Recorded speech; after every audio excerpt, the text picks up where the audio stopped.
Hello student, इस chapter के अंदर हम देखेंगे ध्वनि क्या है। ठीक है, क्लास 8 का ये चैप्टर है जो है वो है 10वां।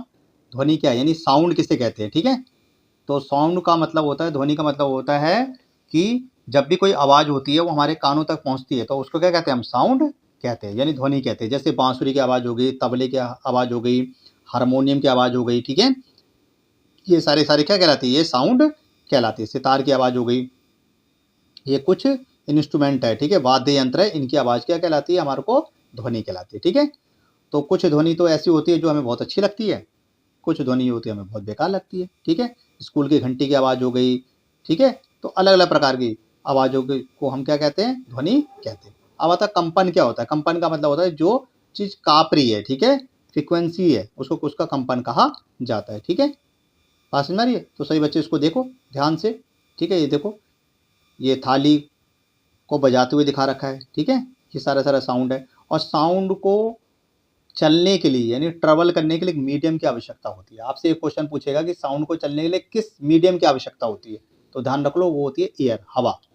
बिना हवा के साउंड नहीं पहुंच सकता बेटा। समझ में आ रही है? अगर साउंड को एक स्थान से दूसरे स्थान तक पहुंचाना है तो किस क्या मीडियम कौन है? हवा, एयर। ठीक है, तभी तो साउंड आप तक पहुंचेगा। अगर हवा ही नहीं होगी तो पहुंच ही नहीं पाएगा। ठीक है, नहीं तो टीचर अगर पढ़ा रहा होता तो बगल वाले रूम में नहीं चली जाएगी आवाज़, नहीं जा पाती। क्यों? क्योंकि दीवार है, वो रोक लेती है साउंड को। ठीक है, वो हवा को रोक लेती है, वहाँ तक नहीं पहुँचाती।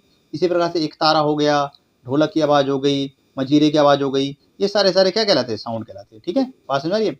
इसी प्रकार से मनुष्य बोलता है तो कंठ से यानी कि लाइनेक्स से यानी कि एडम एप्पल से आवाज़ निकलती है। ठीक है, इसी प्रकार से देखो ये बच्चा एक्सपेरिमेंट जल तंत्र का कर रहा है। ये देखो, ये एडम एप्पल है डायग्राम के अंदर। इससे क्या होता है, वाक तंत्र यंत्र बोलते हैं। ठीक है, यहाँ से आवाज़ निकलती है और हमारे को पता लग जाता है कि सामने वाला व्यक्ति क्या बोल रहा है। ठीक है, बात समझ आ रही है? तो साउंड का हमारे जीवन में महत्वपूर्ण योगदान है। ठीक है, अब क्वेश्चन आता है क्या पानी के अंदर साउंड नहीं होता? यस, पानी के अंदर भी साउंड होता है, पर उसकी आवाज़ क्या होता है, अलग होती है।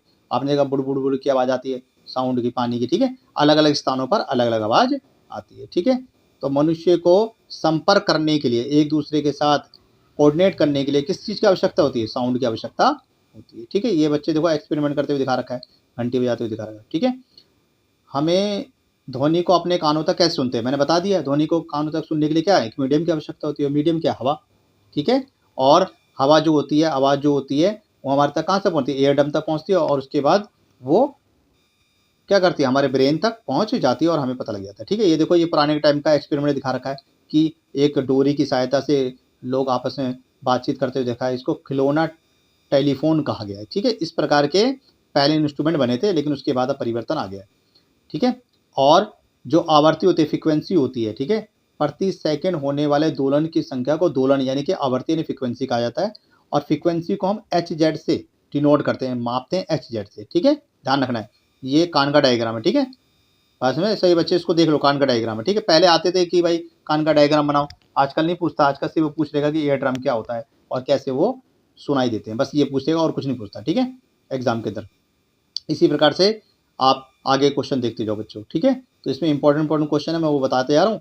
ठीक है, ये देखो, ये ढोलक की आवाज़ बताती हुई दिखा रखी है। ठीक है, अच्छा देखो, ये वाला क्वेश्चन बहुत इंपॉर्टेंट है कि सामान्य श्वास यानी कि जो नॉर्मल ब्रीथिंग होती है वो कितनी होती है? 10 dB होती है। मद जो होती है वो 30 dB होती है। सामान्य बातचीत, जब लोग आपस में, दो व्यक्ति आपस में बात कर रहे हैं तो क्या होती है? 60 dB होती है। व्यस्त यातायात, जब बहुत ज़्यादा मात्रा में कोई ट्रैफिक आ रहा है तो 60 dB तक होता है। और एवरेज फैक्ट्री जो होती है, औसत फैक्ट्री का, वो होता है 80 dB।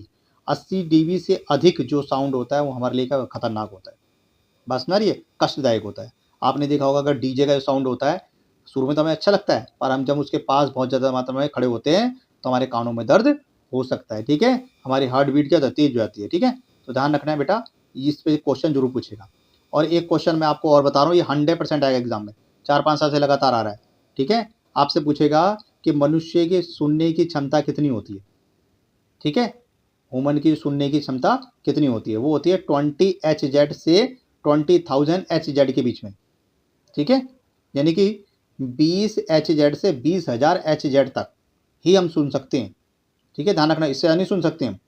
ठीक है, अच्छा एक क्वेश्चन और आता है, ये तो हर बार आया क्वेश्चन। ठीक है, कि शोर तथा संगीत में क्या अंतर है। ठीक है, बात समझ आ रही है। नॉइज और साउंड में क्या डिफरेंस है। देखो, शोर जो होता है हमें अच्छा नहीं लगता, संगीत हमें अच्छा लगता है।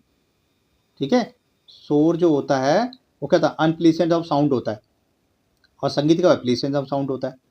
भाई शोर अगर हमारे सामने कोई करेगा, बहुत ज़्यादा चिल्ला रहा है, तो हमें पसंद ही नहीं, अच्छा नहीं लगेगा। और कोई म्यूजिक गा रहा है, गाने गा रहा है, तो बहुत अच्छा लगेगा, अरे वाह कितना अच्छा गा रहा है। समझ गए। तो बेटा ऐसे बना के आप लिख लोगे। ठीक है, बनाना सीखो। एग्जामिनर ये नहीं कहता कि आप रटा रटाए लिख दो आप। समझ गए। बच्चे क्या करते हैं, रट लेते हैं। अरे रटोगे तो फिर आप कैसे सीखोगे। अपने दिमाग को चलाओ और ऐसे बना के लिखो। एग्जामिनर आपकी प्रतिभा के अनुसार आपको मार्क्स देता है। अगर उसने कॉपियाँ ही भरवानी होती तो पूरे साल नोटबुक तो भरवाता ही आपसे वो।